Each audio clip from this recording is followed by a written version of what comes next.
Hello, welcome to part 2 of the series of surfacing Hanbin design BMW DTM race car. For the first part, I decided to basically break up the whole video into, or the whole series into just different sections because it was going to take too long. If I just kind of surfaced all of it and try to explain it.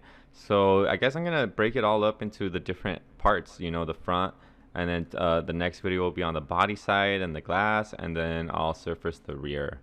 But for right now, all we're going to focus on is the front, and we're going to use a very similar mentality to the curve network, right? We're going to keep everything as simple as possible, and we're just going to block everything in.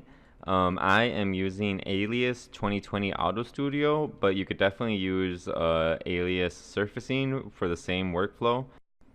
I'm also using custom hotkeys and my layout and my colors. You can all that, my preference set, my colors, all that you can download off my website, and I have a link in the description. If you like my workflow and how my alias looks. But let's remember that this video is going to be much more advanced. It's not going to talk about the tools or where I found them or anything like that. We're going to be talking about, just like the other video, how do I get these forms in space. And actually this one is going to be less philosophical as the other video and more just about method of how I put these volumes in space. So I hope you guys enjoy this video.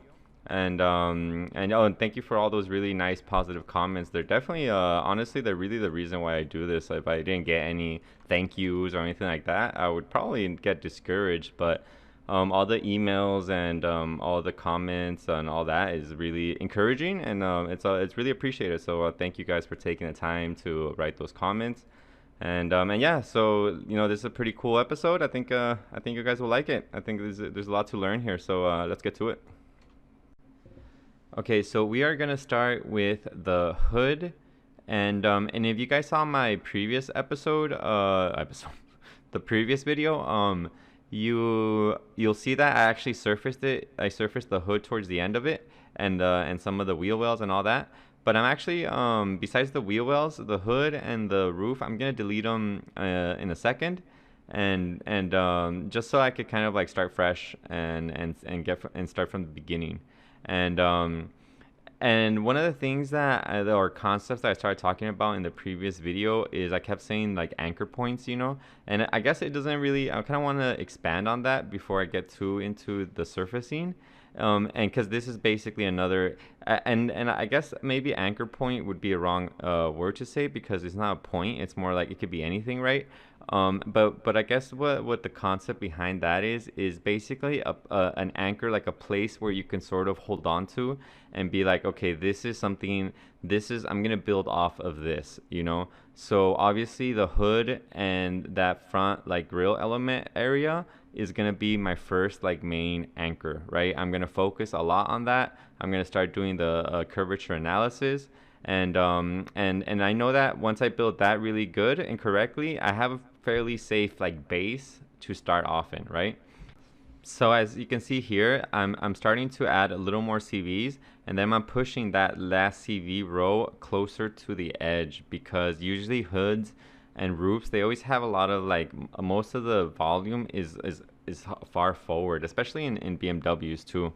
It gives it a very like nice stance to it.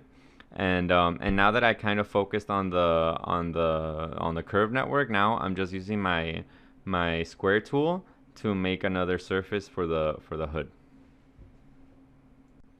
This shader that I just applied to it, that shader is also on my website. So if you go to my Alias site, you can also download this shader, and it's using the Geodoc HDRI. And here I'm playing with the boundary blends just to get that roof just a little bit smoother. In my last video, I did this also for the headliner and the glass area. And so now I'm going back to this image, and I kind of want to focus on basically these volumes, right? It's like a little, they're all sort of connected to each other. So I know that down here, it's gonna have to go a little further out. But before I even get there, I still need to surface the front, right? And this obviously is a really important part of the design. So we're gonna be focusing on this for a while.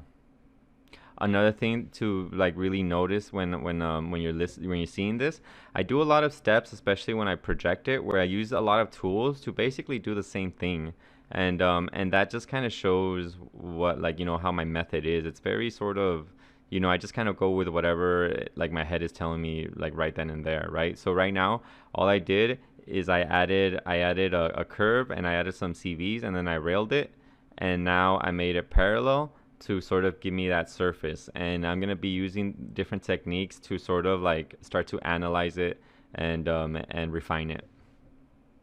If you see how I'm looking at this model, it's very I rotate it a lot, you know, and that's another part of, you know, my method, is that the more I rotate it, the more the surfaces sort of start living in my head.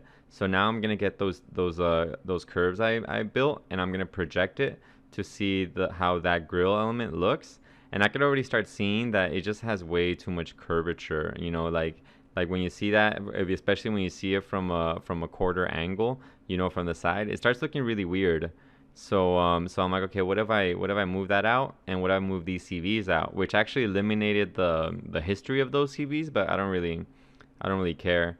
And then so now I'm kind of like, okay, so how is it gonna look if I add a little more, you know, roundness to the sides and all that? But that just seems like really unnatural, you know. Like I wouldn't think that when I see the sketches, and I sort of, that's when I get back to the sketches, right, to like analyze them. And then I start looking at the grill, and I'm like, okay, you know what? That's why it's like kind of weird to me, because the grill is actually, especially that like square, it's very flat. And I actually tried to use the rail to straighten it, but I had already deleted the history. So now I'm just going in with my CV control tool, and I'm just kind of straightening it by hand, you know. And I still want a little bit of curvature, but I don't want like as nearly as much as before, you know. And here's one of the examples on how I do different methods, right? First I projected it, and then right now I'm using the insert to kind of like insert the curve on surface there. But then I'm like, you know what? These all seem very parallel, so why don't I, like, first I measure the distance between it. So I use my curve to curve deviation, and it's 15 millimeters. So I'm like, okay, I'm gonna use my tubular offset tool to make a 15 millimeter border around this grill. And the reason why I do that is because I know that if even though if it's a completely equal, and it might, you know, I don't know, it might like not look natural, at least I know that what doesn't look natural, what doesn't look good, is an exact, you know, 15 millimeter border. So then from here I could be like, okay, maybe we could lift the bottom, we could do whatever. But that's why I kind of always try to go as basic as possible. Basically have like a solid base to start with. And here I am I'm railing it, and if you see that there's this railing error, the reason why that happened is because that curve isn't lined up with the second curve of that edge. Because if you notice right now when I untrim it, there's gonna be a bunch of curve on surfaces that kind of hit the edge, and so it's causing me to make an error. And so I untrim it, and I know that if I just basically detach those curves on surface and delete them out the way, that means that the edges, for some reason, I don't know why, Alias, if you do it that way without deleting these edges, it'll kind of like separate them. So now that I did that and I rail that, then everything is perfect. So a lot of times if you're railing and something's not making sense, you gotta kind of double check that edge and making sure you're picking one that's directly connected to the secondary one. So here I'm going to use the top surface to trim out the bottom surface to give me a parallel line. So see here, I extend it, and then I project the edge onto it, and then I do a trim convert, and then delete the old one. And so once I skin these two, I know that it's a directly straight parallel skin, and then I can add a little bit more crown, and that gives me a good like place to start with. Right now I know that those are completely vertical and that there's crown in the middle. But then I realized that the bottom edge wasn't really lined up, so I just quickly move it back, and now everything's lined up again. And I'm trying to figure out how to do this, right? Should I take away the crown? But then to me it would be a little too much. So what I decided to do is I'm just gonna get the edge that I like, and then I'm gonna delete the rest, and I'm gonna use the edge of the grill, right? So I'm gonna do that right now. So I'm just gonna duplicate all of these edges and then delete it, and now I'm gonna square all that up, right? So now I have a fairly clean, like sort of side surface to build stuff off of, right? I could build that light. I could project all that side into it, you know, do a bunch of different stuff. But if you see with like this method, I'm just slowly building everything up. Now I'm just sort of trying to figure out what the next move is, and slowly, you know, just kind of being like, okay, what can I stick onto this? You know, what can I do? And I kind of see, I'm like, okay, well, I know that the headlight needs to go back, and we're gonna have to like project this like sort of shape onto it. So I just project it and trim it away, just to kind of like, you know, all this is just helping me, you know, like visualize what's going on, you know. And then remember, always look back at your sketches just to kind of see what's going on, you know. And I look here and I'm like, okay, that like sort of like front fender, it doesn't reach all the way to center. It goes kind of a little further back, right? So now that I noticed that, I'm like, okay, so I'm gonna grab this edge, and then I'm gonna move it back to something more like that. You know, that seems like a more appropriate place to put it, because it doesn't reach the edge, right? It reaches a little bit higher up, and that volume is just like sticking out there like that. And I'm also gonna move my curve network back to all the way to the wheel well, because just for right now, it just makes it a lot easier, and that's basically what the design is doing. So I'm changing it up, and now I'm actually gonna quickly surface this inside of the grill. And basically all I'm doing is I'm just I duplicated those edges, and now I grouped them and I scaled them, and now I'm just gonna move them back. And the reason why I did this is also, I always have to tell people, you know, if you're stuck in a very complex section and you have other sections that are easier, like this grill element, like, you know, sometimes it's better just to kind of take a break from the really complex stuff, and then just kind of get these little like wins out of the way, right? Like, I know that if I do this really quickly, it's you know, it'll make my front look a lot more complete, you know. And with all the scaling, as you can see, it added a little too much curvature on that axis. So now I'm just moving it back, and I kind of realize that's a little too shallow, and I move it back. And then when I see my sketch, I also notice that they're a bit longer. So I'm just gonna I'm just gonna select it, and then I'm gonna non-proportionally scale it. So just to make it the proportions just a little bit closer to the sketch. And then all I gotta do is just square up those curves, and then now I have a little quick grill element. And as you see, I just took a break from that other project just to get this out of the way, and now I'm just adding a quick like light shader. And to me, I do a lot of these things, you know, because a lot of times if you get stuck in one corner, then the whole day passes by and the rest of the model didn't get any progress. So remember, if something's like tricky, try to maybe take a break from it and progress the models in other ways, you know, kind of how I did it right here.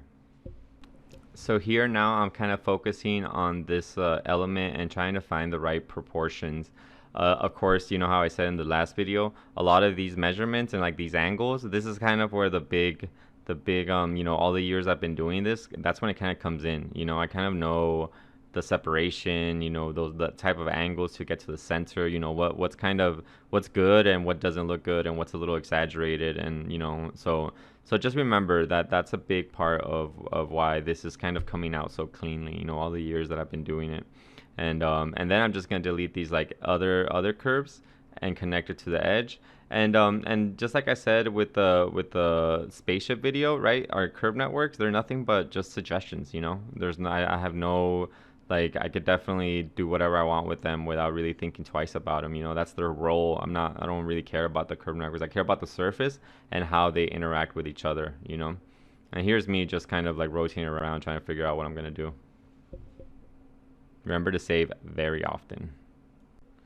You're gonna notice in my workflow that I go back and forth from different like sections, you know, and obviously that's kind of like what I was just talking about a second ago. Just easy wins, you know. This fender, I'm just gonna quickly surface it, make a square out of it, and also in the back of my head, I'm sort of thinking, okay, what's gonna happen after this fender goes down to the body side and all that. But I also know that all these problems, I'm not gonna solve them today, you know. So I'm just telling myself, okay, I'm just gonna put like this guess of what it might be here, and I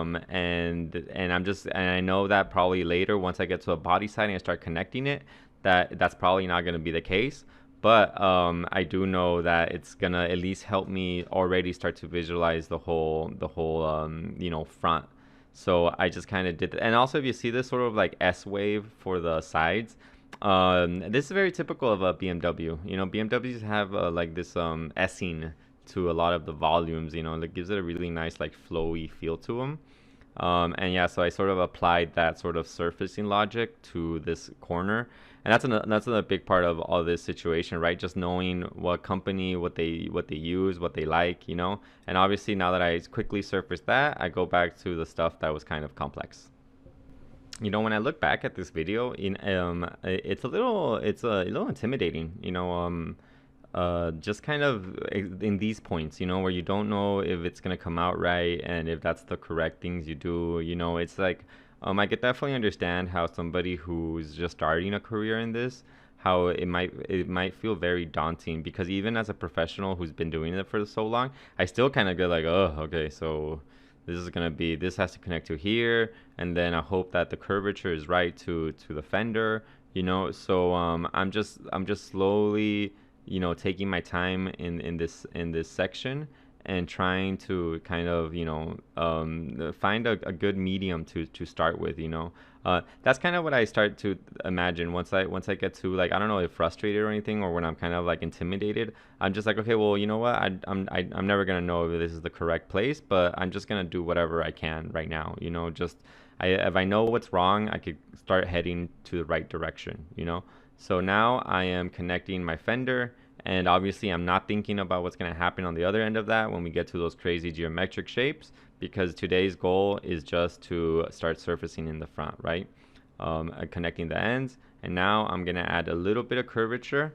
And I want you guys to pay attention to this, because I actually got lucky with how I surfaced it and how it aligned to the other side, you know.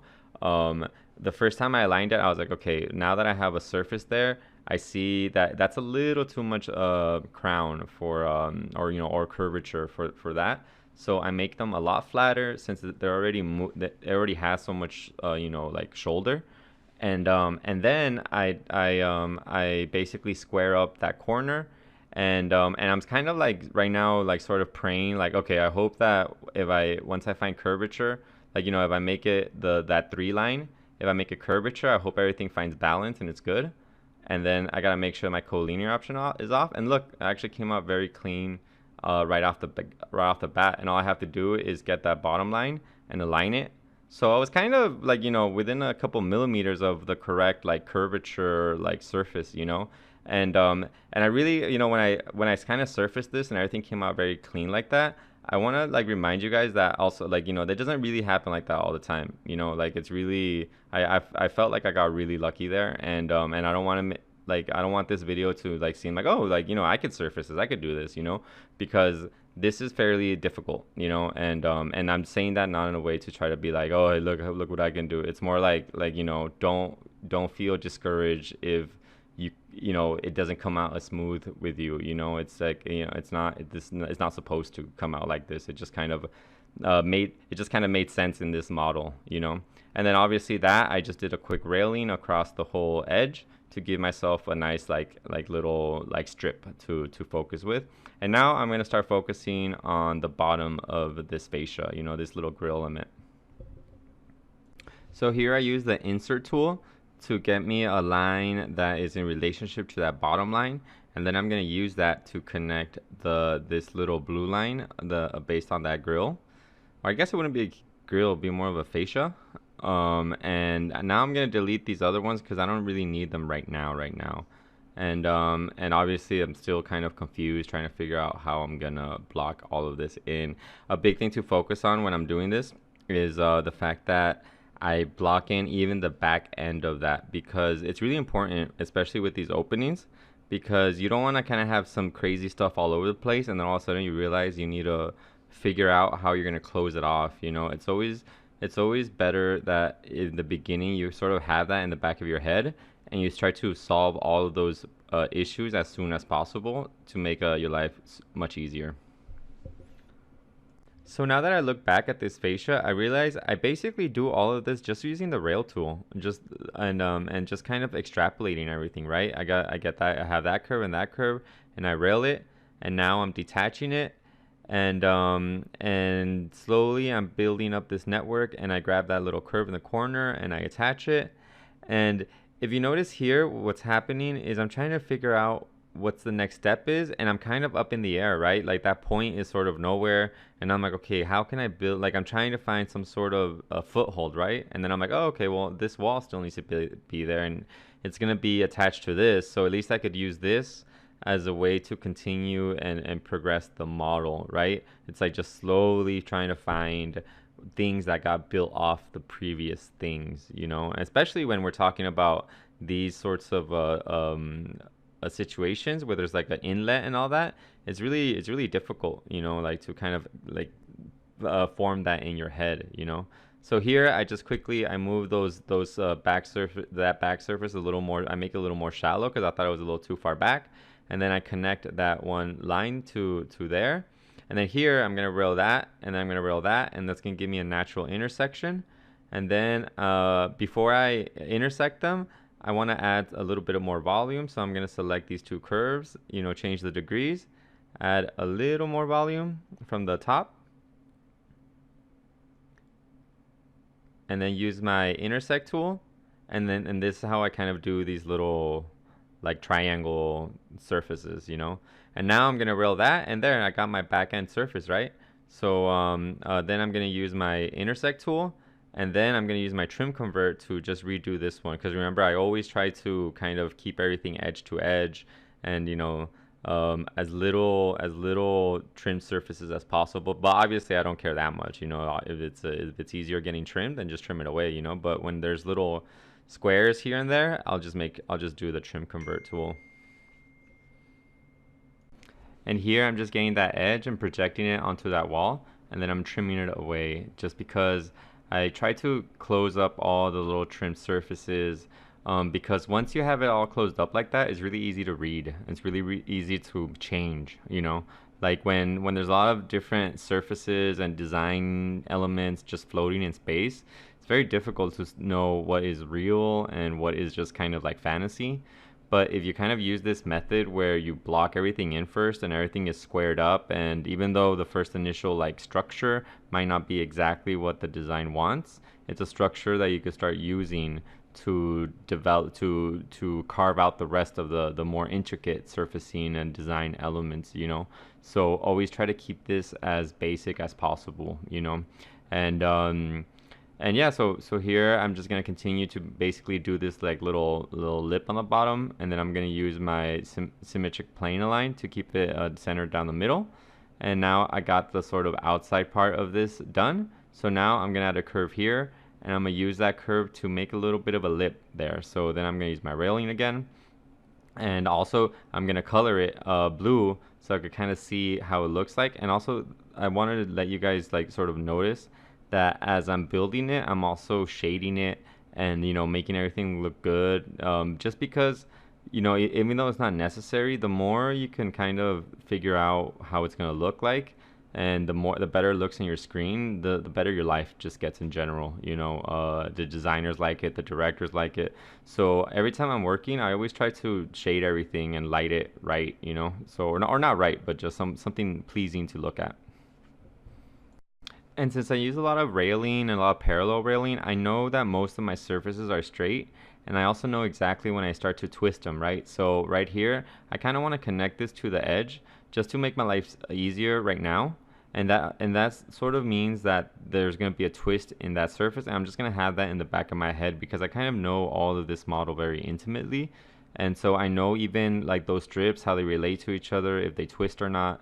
And I just all that information is just always like living in the back of my head. And you know, once I go back and you know get more into refining everything, all that is gonna be stuck in there, and I'm gonna like you know it'll be easier for me to move the model forward. You know, and here obviously I'm doing the same thing. I'm just railing it, I move it back, and then I rail it on the next one. That's a super duper common like work method of mine, right? And then I'm gonna extend it back, It's honestly the most of this video is just railing, extending, intersecting, and trim converting. Like that's kind of all the things I'm doing. So here I use that curve to make a rail, right, and to get that back end. But then I realized that the top isn't positional, so I have to align it, but it's shorter, right? So what I'm gonna do is move it back, align it, and then extend it out. And that way I know that the top surface is positional, and now if I intersect or anything like that, everything's gonna be good. And then look here in these surfaces, the ones to the right, I'm gonna trim convert them, but only one side, and then I'm gonna start again with the trimming on the other aspects of that surface, right? And that's just another, you know, I always try to keep everything on the edge, you know. It's really, it keeps everything a lot easier, especially once you start adding fillets and all that. Keeping surfaces like this is really helpful. This is also something I analyze when I'm evaluating, like, I don't know, maybe someone at a work, or you know, someone that they're gonna hire, or a kid is asking me to, you know, analyze a model, or I'm looking at portfolio. Especially when you start, you know, I always analyze the CVs, and if you know every surface is sort of just overbuilt, and then they're just you know, intersecting and trimming, then to me, you know, it just, when I see that a lot of the surfaces are very clean and edge to edge, and everything's like boxed up, it really puts that candidate in a higher position, you know, because it's really good to look at, and it's really easy to work with down the line, right? If I got to make any changes or anything like that, this sort of modeling is very like class A oriented, which means as it goes down the line of production, it's easy for the next person to sort of move these big volumes around and put the transitional surface later, and stuff like that. So now I'm gonna do the headlight insert, or like the case, you know, and this is very much this one, and then the next after this we're gonna do the actual headlight elements. They're very like it sort of follows the same philosophy I've been following, you know. It's everything's like squared up, and since my initial forms were built like that, it's really easy to just start like extending something back, and then just kind of doing a cube around it. And then once I get to the inside surface, you'll see that there's a bit of a difference there, and I have to like sort of extend some surfaces to kind of just close it up, right? Because if I extend it out here, right, if we look at the floor, you know, there's still, it's still missing some, like, you know, volume there, right? So I'm like, okay, I gotta extend that out, rail it to make like a wall there. And then once I see it, now what happens? Okay, maybe I can stretch that surface back out to cover everything, right? Right here, I'm just gonna quickly trim it away. And here I'm going to do a trim convert, and then now I could extend that back, and then I'm going to use the top surface and extend it back to meet that edge, and this is going to basically close up my like headlight casing, right? Then I'm going to extend it out, and then here you're going to see that for the inside walls, I'm going to extend them and intersect them, and then I'm gonna trim away the top, and then I'm gonna use that newly made edge as a way to attach it, right? So here I'm just trimming them, and then here I'm like, okay, well, I know that they're still not positional, so I'm gonna add a little more CVs and make them positional, and now I know that all that is nice and closed up, and all I have to do is do the back end of that, and it's a nice easy square. And there, now I have a nice little cube, you know, to build a headlight around, you know. And it's really easy to add a fillet there. It's really easy to understand. And now I'm just copying that back surface, and I'm moving it forward because I'm going to use this to build the light elements, right? So I want it to be the perfect size. So I extend it out, I overbuild, and then I intersect, but then I do a trim convert, right? To keep everything really simple. Now we're getting to the last part of the video, and I want you guys to focus on how I break down those design elements into simple just squares, and then I break up those squares and I use everything around me, right? Because right now what we're going to do is this headlight, and I'm using that surface as like a grid, right? So I'm using the insert tool to sort of break it up, and I'm like, okay, this is where one element is going to go, and this is where another element is going to go, right? I'm kind of like choosing the proportions between the inside and the outside lens. And if you notice, they're not actually touching the floor. They're a little bit elevated. So I'm gonna insert a curve on surface with some bit of elevation where I think is the right spot. And then I'm gonna use my my tubular offset to start making some spaces in between them, right? So right there in the middle, I kind of want them to be equally spaced right now. So I'm gonna get tubular offset 15, and then there. Now we have basically like two squares. And now I'm gonna do the first like cut. So I'm gonna add a curve on surface to like know where to put it, and then get that angle, control copy, and then put it on the other side, right? And then project that, and that gives me the first like inside cut, and they're both lined up in the right position because I'm making this like kind of grid, and they're the same angle because I used like the same curve, right? Like this is very much like how I always do everything, you know, always try to use the same angles everywhere else, right? And I'm starting to delete the curve on surfaces I don't need and extending them back. And this is just so that in my head I can start seeing the proportions, because there's so many so many lines can start kind of like showing up that it kind of the design gets lost. So like every once in a while I try to like just clean it up and slowly move forward, right? And I'm kind of doing the same thing for that bottom right angle. And I get that one, I copy it, and I paste it on the other side, project it, and now I have the general like outer form of this headlight. So for this little project, right, all I did was I used the insert tool, some curves, project, and then here I'm just detaching this, and then I'm extending. So those are kind of like the tools I'm using: insert, detach, extend, and you know, and I have them all lined up here in my shelf. And now I'm using the tubular offset. But you know, I know this is a really quick video, but I kind of want to, you know, remind you guys, if you guys don't know where it's at, you know, just Google it. You know, tubular Alias 2020 tubular offset, and then usually with the first page is going to tell you all about the tool, where to find it, and all that, you know. So it's not gonna be on your shelf, because this is a custom shelf. And like I said in the video, if you want this shelf, you know, go to my website and download it.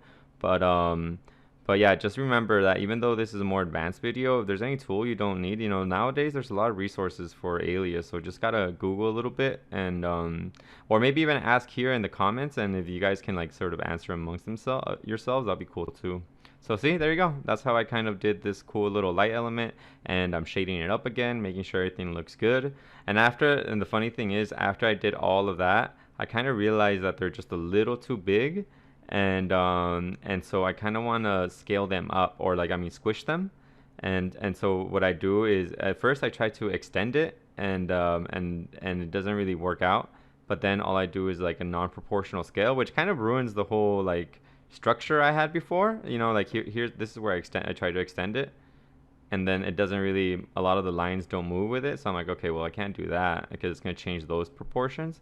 So I'm like, all right, well, I'm just gonna you know, put the pivot point there, and then non-proportionally scale it up, just to kind of, you know, refine it like that, you know. And I think for right now, this is a good spot to sort of stop progressing the front end, right? Because another big part of my philosophy in modeling is, you know, it really sucks when you have a front end that's completely finished, and then the body side and like the rest of the car is just nothing, you know. So to me, this blocked in form is like step one. And then after that, we're gonna start going to the next, you know, to the body side, and we're gonna kind of use the same like philosophy and all that. And I'm sure you guys will see that video. And yeah, so right now I'm just kind of like doing a little bit of refinement, you know, moving these like CVs a little bit further down, you know, kind of giving it that like BMW S-ing like surfacing language. But yeah, so this is kind of the first like step, right? And you saw all this was sped up times 2.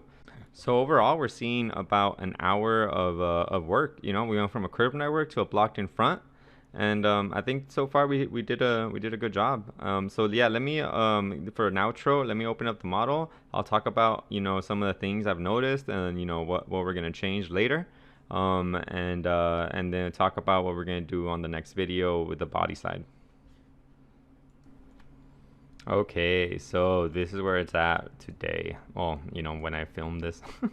um, but yeah, you know, I think it looks good, right? What are some of the positives? Like if we look from the front, like look at how much shoulder this has, right? That's kind of sexy. You know, it's really nice when there's a big difference between the hood and where this goes, and kind of gives it a really like muscle car sort of like feel to it, right?